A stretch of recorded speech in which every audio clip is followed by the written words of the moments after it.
0.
Hello, good evening everyone.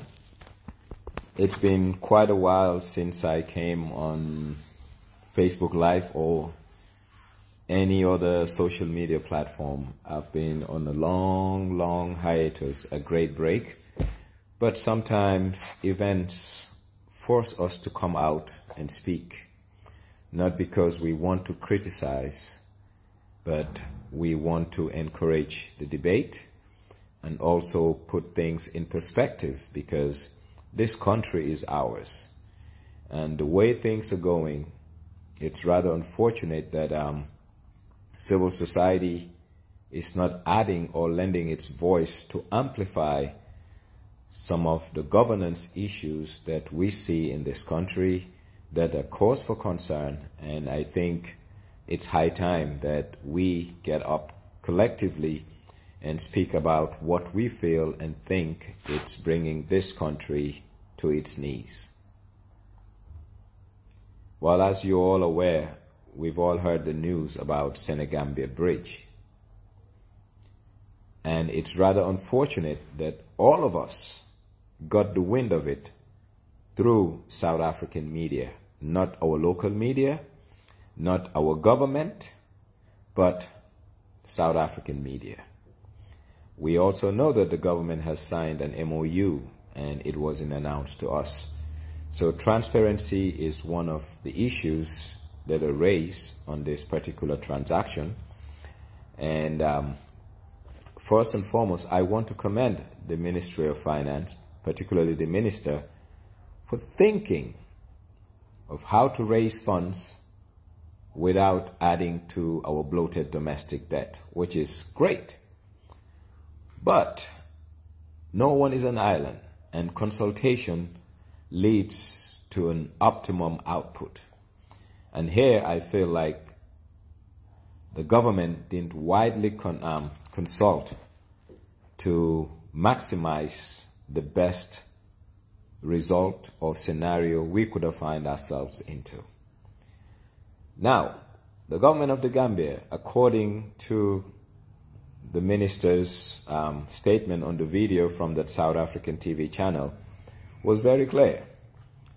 They were able to raise, they can raise $100 million at 15% interest over a 25-year period, or try to recover the money as soon as the funds are recovered.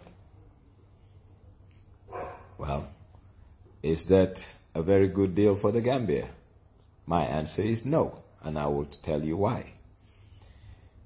Asset recycling is a great way to raise money. But in the case of the Gambia, it would have been good if the government of the Gambia recycle our assets as a bundle, and the bundle must be complementary. Let's say today we have the Kerewan Bridge. Yes, people don't pay toll there, but we can find a way of making it a toll bridge, because infrastructure comes at a cost, and we all need to pay for the use of this infrastructure. Therefore, the Kerewan Bridge, the Senegambia Bridge, the newly constructed bridge at Basse, the Banjul-Bara ferry, and any other ferry being used along the River Gambia to be bundled together and put out there for asset recycling, hoping to raise substantial funds. And these substantial funds can be used for significant sustainable infrastructure development.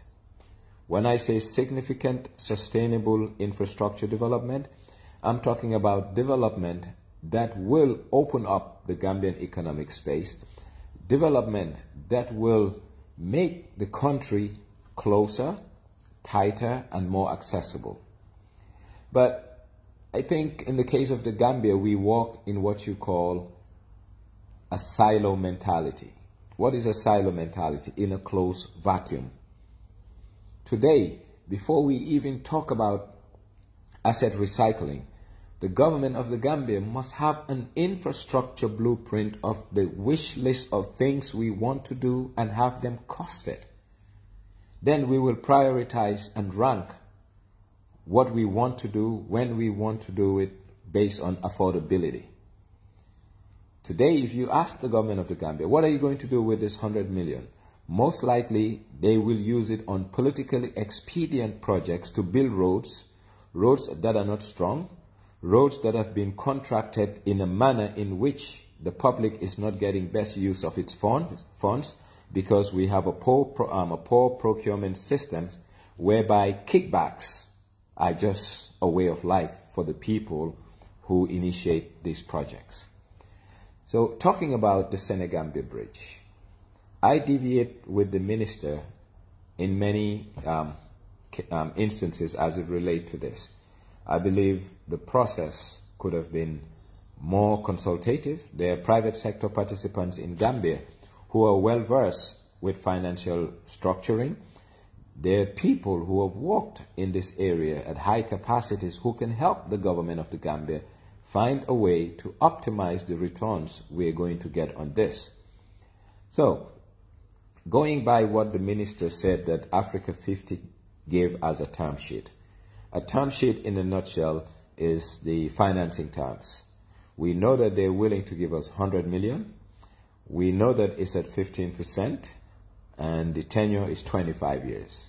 Alternatively, as soon as they recover their money.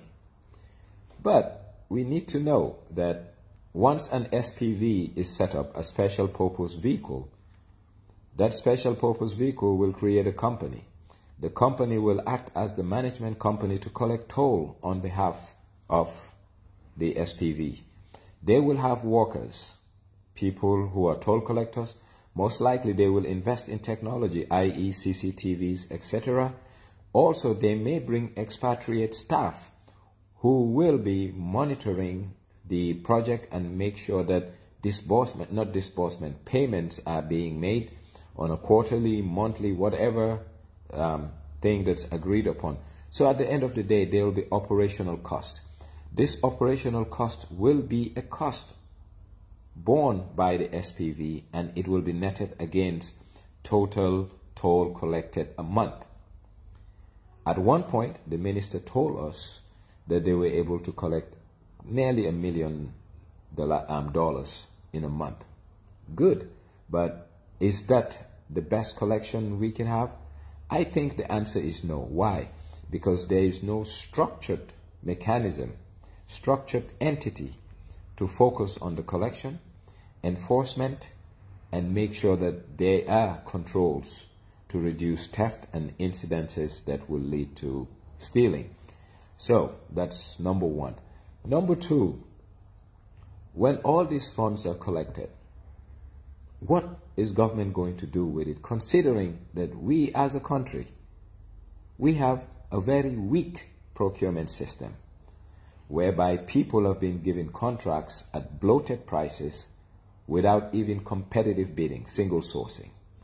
We know that contracts have also been awarded, through competitive bidding, and we have seen the variations involved in these contracts.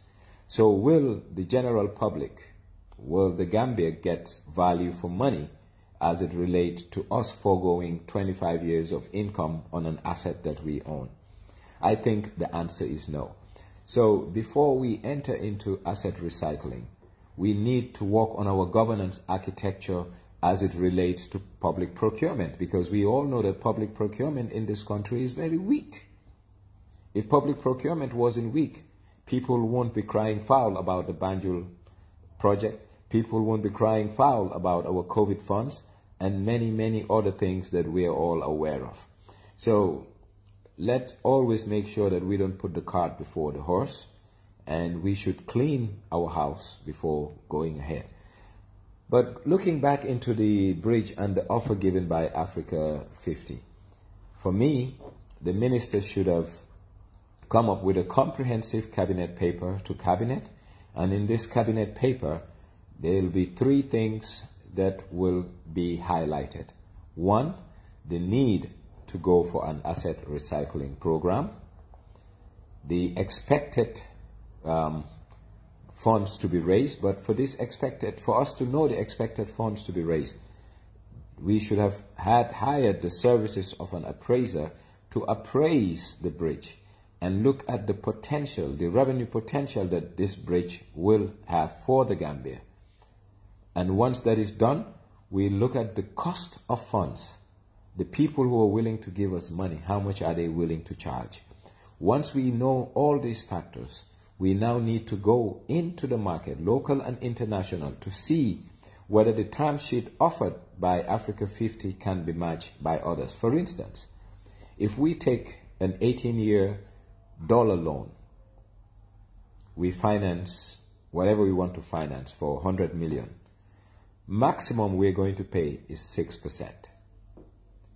And this 6%, based on an income of even $800,000 a month, we can pay these funds comfortably without, adding pressure to our fiscal operations. That's number 1. But number 2, what we need to know is we have 100 million to pay. We have interest charges to pay on top of that. And also there will be operational expenses that will be netted off against total monthly collection. So now when you're doing an analysis for your cost of funds, you need to factor all these factors. So after looking into all of these things, I am of the view that asset recycling is a great innovative financial tool. But as it stands today, it's not in the best interest of the Gambia, because like I said, we have a weak procurement system that will end up swallowing in all the funds we're going to raise. Secondly, we haven't done our homework properly in terms of finding out whether the deal offered to us by Africa 50 is the best deal out there for the Gambia.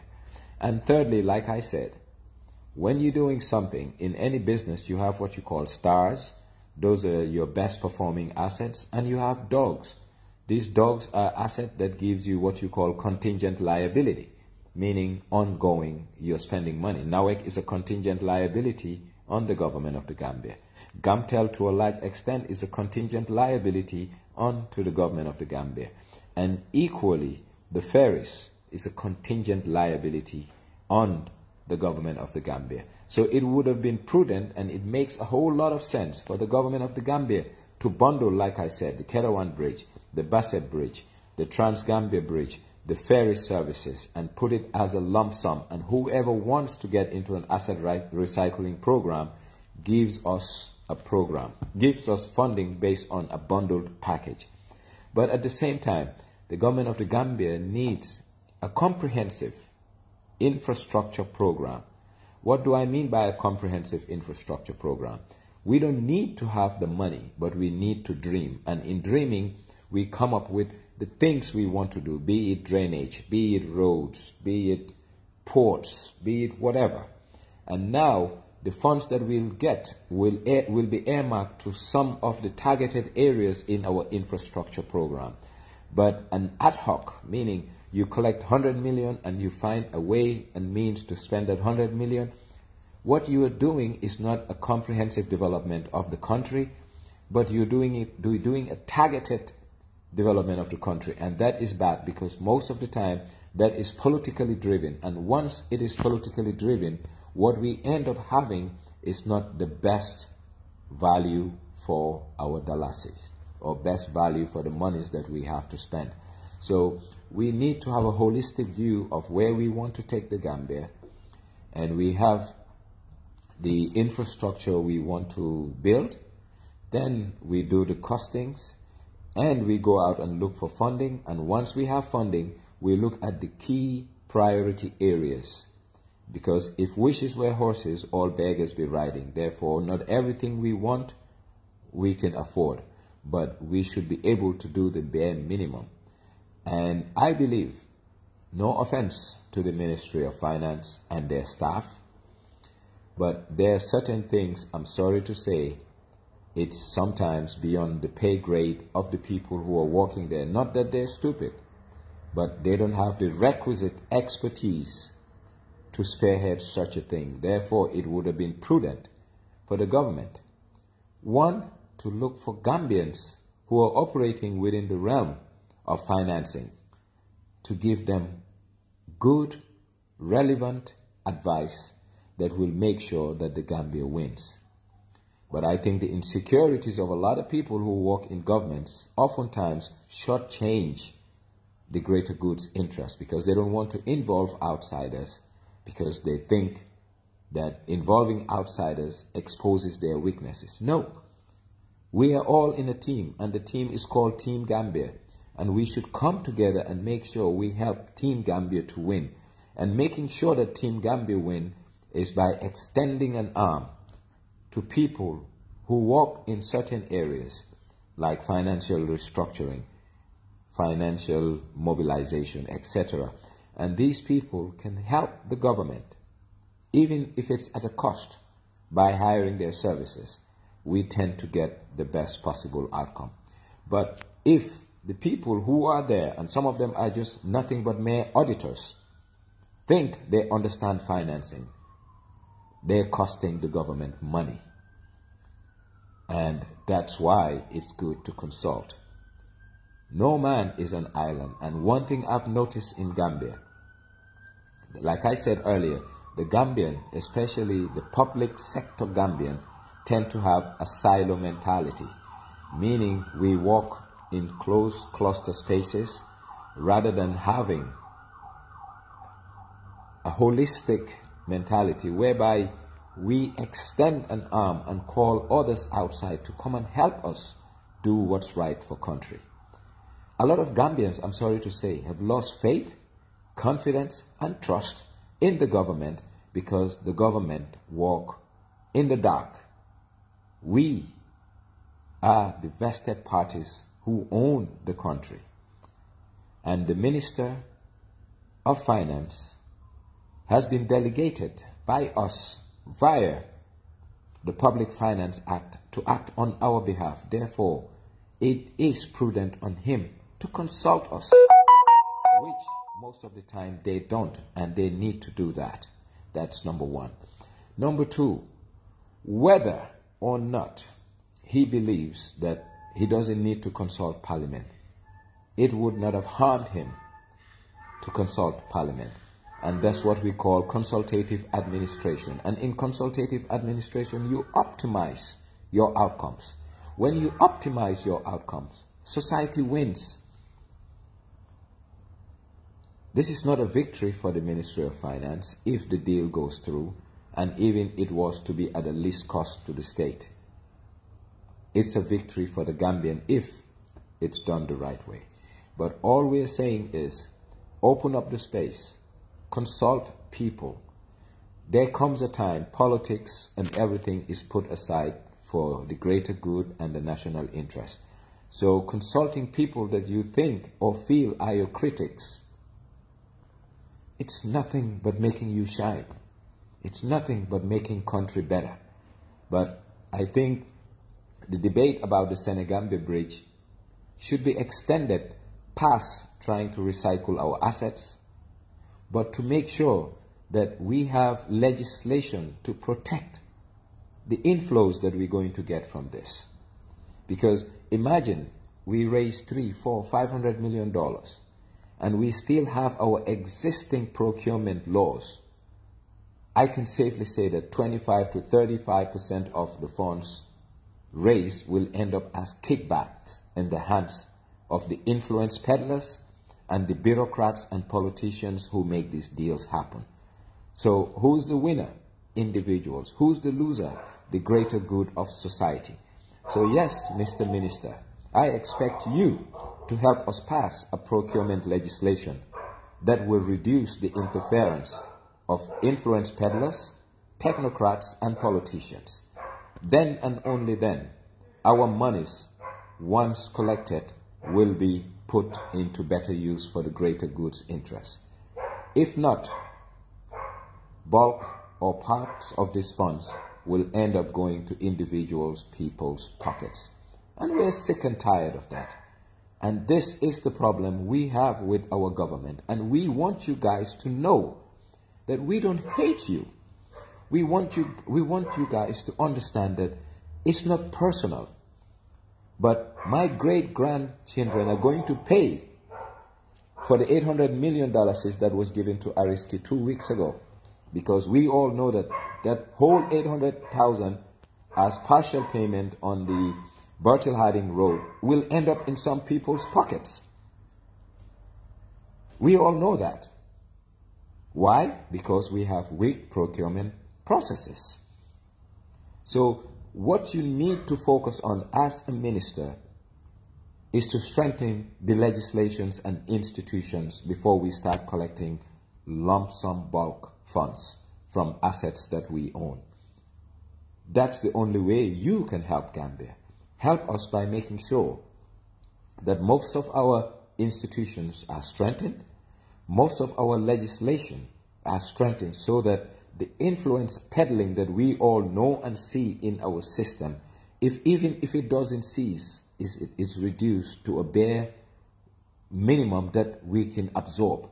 But today, when we know that kickbacks amount to a whole lot of money, and that's why when government buy, whether it's a car, whether it's furniture, whether it's computers, whether we're building roads, we know that we're greasing the palms of people who put ink on paper. We're greasing the hands of those influence peddlers that bring in the deals.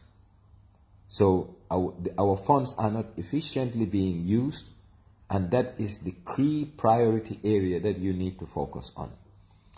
Gambia has been touting that we're building roads, infrastructure. Are we getting quality infrastructure for our money, particularly roads? I don't think so, because I've seen some of the roads being built. Well, some people will say that the specifications are being met. Maybe, but for me, it's not about specification. It's about durability. I'd rather we have 10 kilometers of road a year that are durable than 200 kilometers of road that cannot even last 3 rains. So let's all forget about the monies we can raise using asset recycling and see how best we can strengthen the institutions of state. We can strengthen procurement laws. I'm sure you've been in office for quite a while. And yes, whether it's the World Bank, whether it's CSO or general public, we've been talking about procurement laws.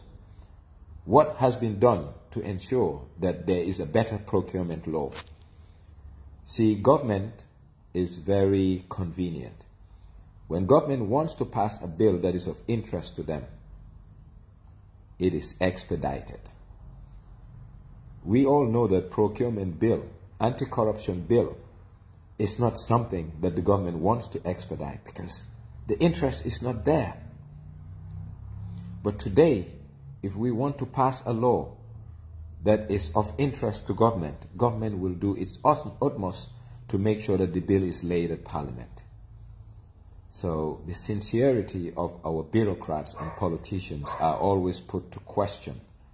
Whose interests are they serving? Are they serving the interests of the greater good, or are they serving their personal interests? Well, maybe they put their personal interests first before that of the greater good, and the evidence is out there for all to see. So we don't even need to elaborate. We know whose interest is paramount in the public service. And these are things that any minister or president who wants to leave a legacy will change by strengthening public institutions, will change by making sure that one thing and one thing alone, Gambia gets value for its money. Because if you look at 2017 to date, the debt that we have contracted, particularly domestic debt, is so insignificant. It's so significant, sorry. And guess what? I will pay for it. My kids will pay for it. My grandkids will pay for it. My great-grandkids will pay for it. Now, if we look at the social dividend on these loans that we have contracted, it's very minimal. And that is troubling. And that's a problem that most of us do have with the government. So we are not anti-establishment. We want the best value for the meager resources we have. And the only way we can get best value for the meager resources we have is for us to speak truth to power, and is for power to have conscience, to know that they're dealing with poor people's money. And they should stop either wasting poor people's money or stop people who are fleecing poor people by taking kickbacks from public contracts. So everything put aside, asset recycling, whatever you call it, it's nothing but an innovative way of raising funds. But we cannot raise funds. It's just like taking a shower, and instead of taking a clean towel to wipe your body, you go back and roll yourself on the sand. It becomes zero sum. And that's what we're doing with most of the debt we're contracting. And that's what will happen, whether you like it or I like it or not, with the 100 million that will come from this asset recycling program, because we have weak legislation as it relates to public procurement. So help starts with self. And Mr. Minister, let's focus on making sure that we have a new procurement legislation that will tighten the strings so that influence peddlers will be reduced, so that competitive bidding will have best pricing for the value of the funds that we have, rather than people giving us substandard quality work at bloated prices. So it's our Gambia, and that's why we speak up. It's our Gambia, that's why we mention the offices that you guys are holding. If you were just mere citizens walking the road, we have no business with you, but you choose to be our public servant. And public servants are mere proxies of the people, and we have given you mandate to be custodians of our funds and assets. If we know that we want to dispose of it, we want an optimal outcome. And since we want an optimal outcome, surely you will hear from us. And that's why we take our time to talk to you. But we'll advise you. There are many Gambians in the business of infrastructure funding. Some of them are in Nigeria. I don't want to mention names. Some of them are in the UK. Well, I will mention two names. And please, guys, do excuse me. One is Mr. Oliver Andrews, and two is Mr. Amadou Wada. They have the requisite skill set, toolkit, and competence to ensure that they can help you, the government of the Gambia, to get value for our assets. Only then will I know that you guys mean business. But if you guys believe you are Messi and Ronaldo and you can do these things, you're hurting us, because you don't have the expertise or skill set. And some people believe just because people work in international organizations, they're master craftsmen. That's not the case. Most international organizations have manuals and guidelines. So people who work there can be as dumb can be, because they have to follow manuals and guidelines. And that's what most Gambians don't understand. Forget about these big name international organizations, World Bank, UN, ADB, IDB. They're highly structured to the point that anything, even if you have to write a letter, there is a manual that you follow. So the room for error is very, very limited. But in our case, it's free for all. People think they have the knowledge. to structure financial deals, and they're not financial experts. People think they know how to come up with economic programs when they're not trained economists.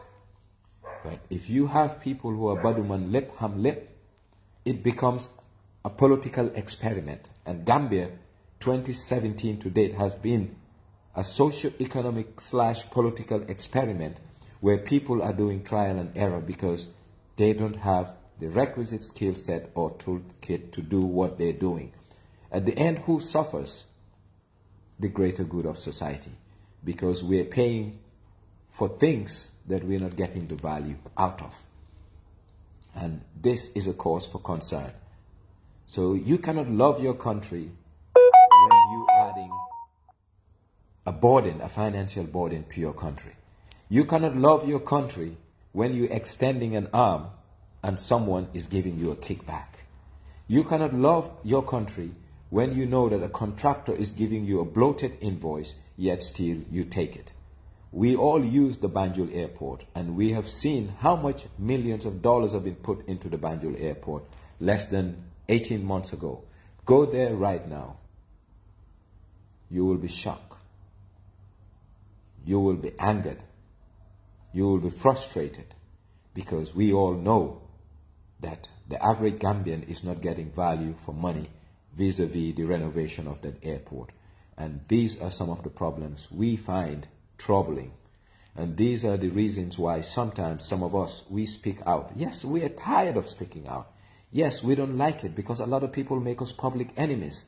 Not because we're after them personally, but we're after the actions that they're taking on our behalf. And someone like me, I will say not in my name, because it's not done in the best interest of society. And there are many others who want to speak but refuse to speak out due to reasons that are selfish and mere self-preservation. But at the end of the day, we all suffer. And collectively, Gambians are all suffering for one thing and one thing alone: the ineptitude of the governance, architecture, and infrastructure of this country. Everyone who is in high position in this country know that we don't use global best practice as it relates to our administrative practices. And some of them have worked in international organizations and they know what the global best practices are. So you expect that when they come home and join the service, they will bring global best practices in the service and try to make the service better. But no, they leave things as they are because it's easy for people to fleece the state. When will that end? I don't know when, but these are things that troubled some of us. And I, for one, I don't have appetite for stupidity. I don't have appetite for incompetence, and I don't have appetite for selfish Gambians who see the state as an ATM machine. And this has been a problem, not only in Barrow's administration, but administrations past. And that culture must change if we want a progressive Gambia that will be developed. But I will close by stating that asset recycling is a good program. But we cannot put the cart before the horse. There are a lot of things that are not in place, just like our oil exploration. I don't want Gambia to have oil or see oil anytime in the next 3 to 5 years, because we don't have the right legislation to be handling those kinds of funds when it comes to us. So what's going to happen? Discretion. We have seen BP paying us quite some money. I forgot how much, whether it was 28, 30 or whatever $1 million when they were moving out of the block that we're holding. Guess what? We don't know. Well, we know the monies were pumped into a budget. Most of it used to pay for recurrent expenditure. Why? Because we don't have good, proper legislation to tell us how to spend proceeds of our natural resources and assets. So no minister in this government is helping us building infrastructure when the legislation that will guide the competitive bidding and the procurement processes are loose, weak, and inadequate. So anyone who is interested in helping this nation of ours that is ailing with bloated domestic debt, will work on enhancing, strengthening institutions and legislation. God bless the Gambia. Thank you, and thanks for listening. It's been quite a while, and I hate doing what I do to come back, because I've decided long since that I'm not coming back on social media to talk about Gambia, because I've given up. And the reason why I've given up, we have more educated people today, but we have educated bandits. I call them economic gangsters. They know right and wrong, but they choose what is convenient to grease their personal pockets, not to make the economy buoyant so that all of us will have good median income, good income in this country. So let's work on strengthening institutions and make life better for all of us. Because if you illicitly amass a lot of money, there's no place you can eat it here. You will drive the same bad roads I drive. You will still have the intermittent electricity shortages we have. You will still deal with the crime that I deal with and any other poor Gambian will deal with. So if we strengthen institutions and make the country better, we will have a progressive Gambia where we will all go up together, rather than live in a country where 5% of the population want to sit on 95% of the public, the income that we own in this country.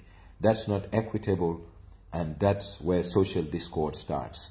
So let's help build an equitable Gambia by making sure we have stronger institutions, strong legislation, and well-meaning public servants. I think many in the public service don't understand what public service is. You cannot be a corrupt person and want to be a public servant. It means you're not there to serve the public, you're there to serve yourself. And that's very prevalent in today's Gambian civil service. God bless you. Good night. Thank you.